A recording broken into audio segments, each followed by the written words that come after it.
welcome to PlayStation Access. My name is Nathan. I'm here with Dave. Hello. Dave, a game I've got to play, and this is everything you need to know about it. This is The Surge. I don't know anything about The Surge, Nathan, so I'm excited. Do you know, I didn't really know much about it until I started playing it last week. It is essentially, as the title suggests, a Souls-like game set in a universe that could have been designed by Neil Blomkamp, the director of District 9 and Elysium.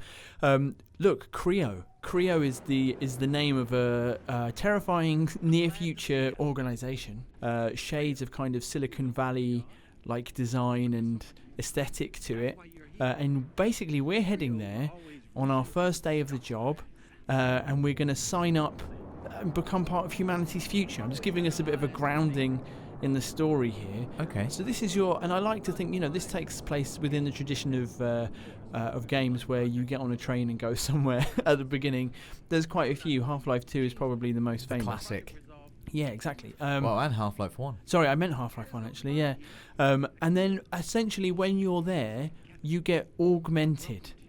So this is part of you see the kind of the pictures of the dudes on either side of the doorway there. Yes. You're going to get yourself a rig. And I would say but this is before we get into the reasons that it's a bit like Dark Souls and then some of the differences. Check out how they put the rig on you. Like, all futuristic. You're supposed to be relaxed. Oh God, no. But not just that, but on top of the clothes. I mean, is that the best way? Not just that. Are you serious? Not just that. How about just that?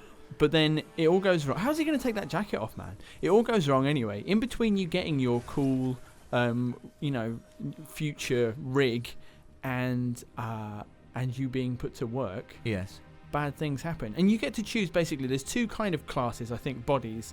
There's kind of, like a roguey scout field technician one, and there's one I think called the Rhino, which is I just think it makes you bigger and stronger. So I've gone for the slightly more nimble one because I've been playing Neo. So, okay, combat.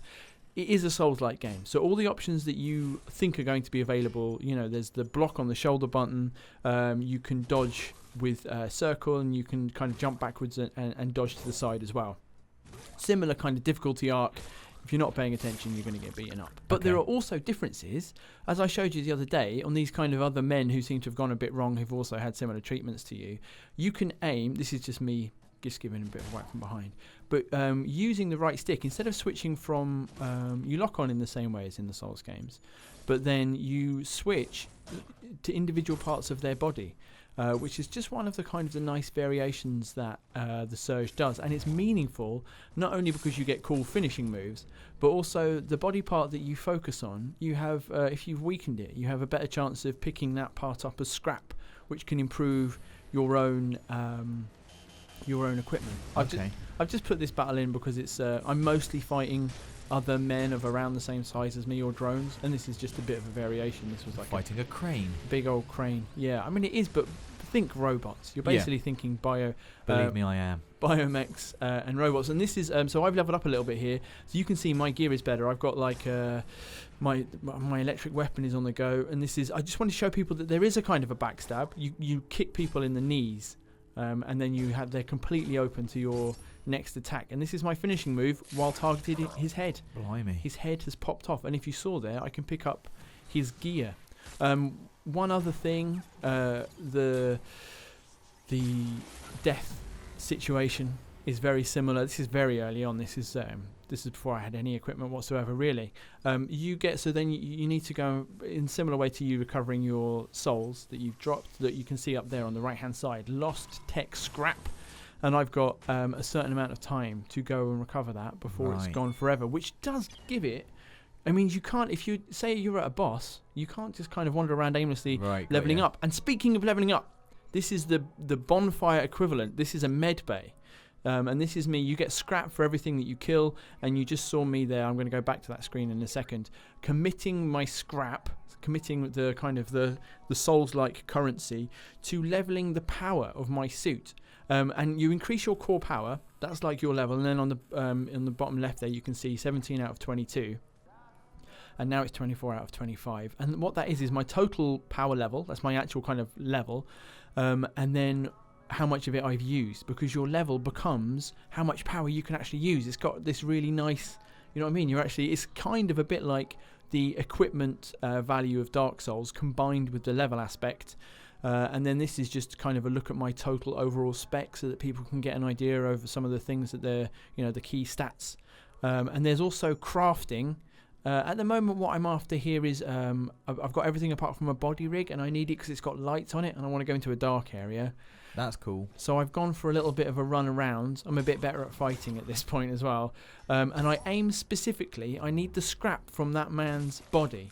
So I cut him in half. He looks a bit surprised. And that gives me, you can see there, acquired, very quick, but a wrecked lynx kind of body.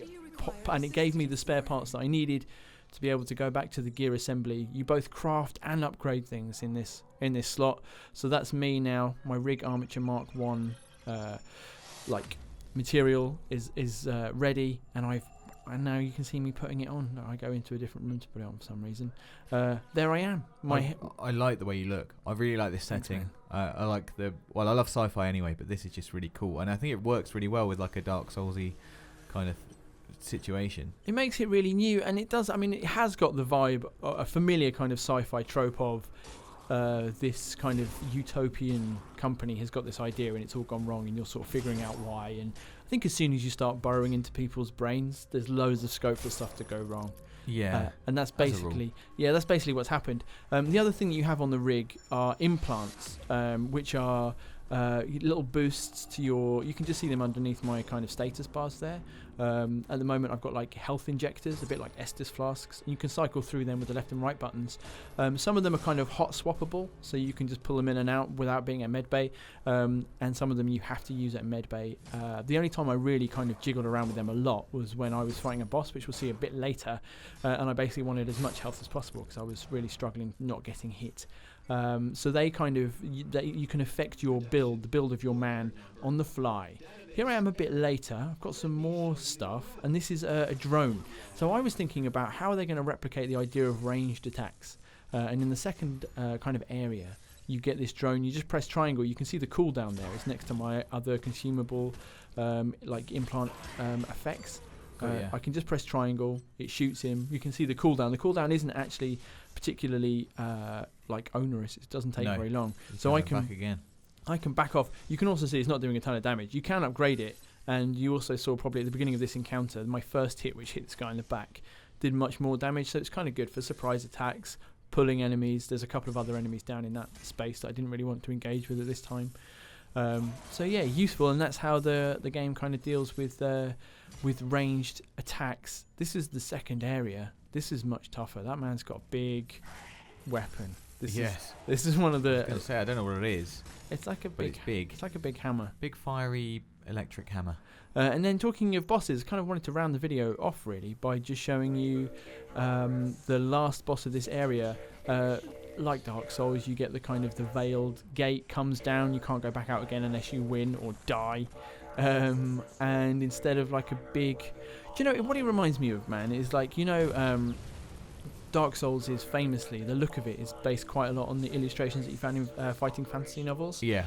And every now and again, there was like, what was it? Was it Bionic Commando or Robotic Commando? There was Robot Commando, was like number 27 or something. Anyway, what I'm saying is they used to occasionally switch to sci-fi. Yeah. And it feels like that. It feels like, obviously this isn't From Software. This is Deck 13's totally different outfit. But we were talking earlier on in the year when Neo came out, just about how the Souls kind of approach to action RPGs and the specific kind of bits of games design which they put in their games about dying and about leveling up have become, it's not just From Software doing them in a couple of different series now. It's been adopted and legitimised, and it's almost its own genre, and it's spreading out into the kind of this sci-fi setting.